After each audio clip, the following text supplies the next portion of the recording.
Hello, hi guys, स्वागत आहे तुमचं माझ्या नवीन ब्लॉगमध्ये. आज आम्ही चाललो आहे नवीन मराठी मूवी बघायला.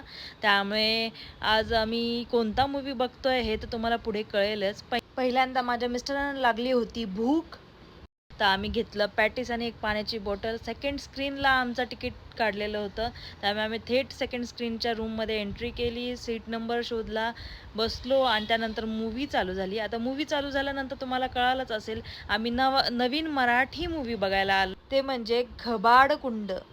हा मूवी तुम्हाला माहितीच असेल गाईज, नवीन आलेला आहे.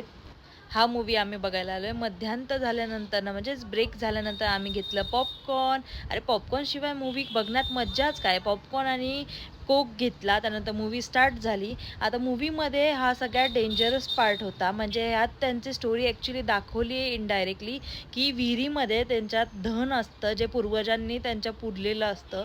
ते धन घेण्यासाठी त्यांनी एवढं सगळं कारस्थान केलेलं असतं.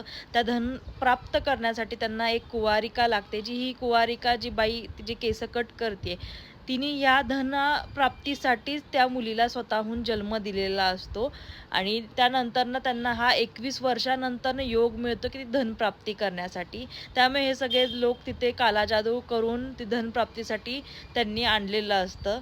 त्यानंतरनं त्यांचं हा सीनमध्ये जिथे एक आत्मा असते, जी आत्मा ते धनाची रक्षण करत असते, अशी काही स्टोरी त्यात दाखवली आहे.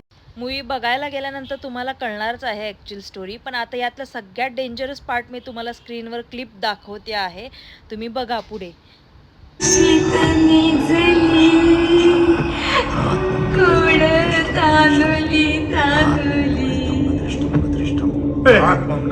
तुला मी पाहिजे ना, मग सोडतील बिचारे त्या पोरीची काय चूक आहे.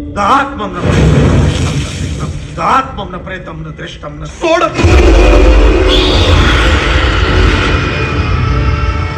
हा सीन बघितल्यानंतर मी तर पूर्ण घाबरले होते.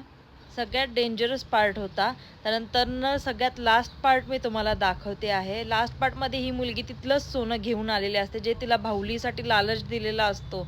ते सोनं घेऊन तिथे समाप्त होतो मूवी. आणि मूवी संपल्यानंतर दुसरं काय करणार, मूवी तर चांगला होताच. मग नंतर आता मूवी संपल्यानंतर आम्ही उठलो आणि थिएटरच्या बाहेर आलो.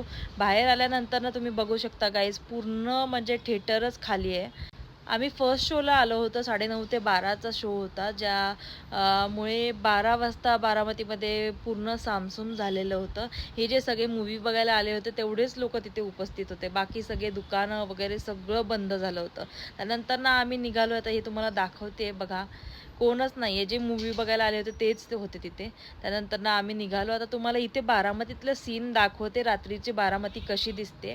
तुम्ही कधी बघितलं नसेल तर पाहून घ्या गाईज, आमची बारामती अजितदादांनी कशी सुंदर बनवले.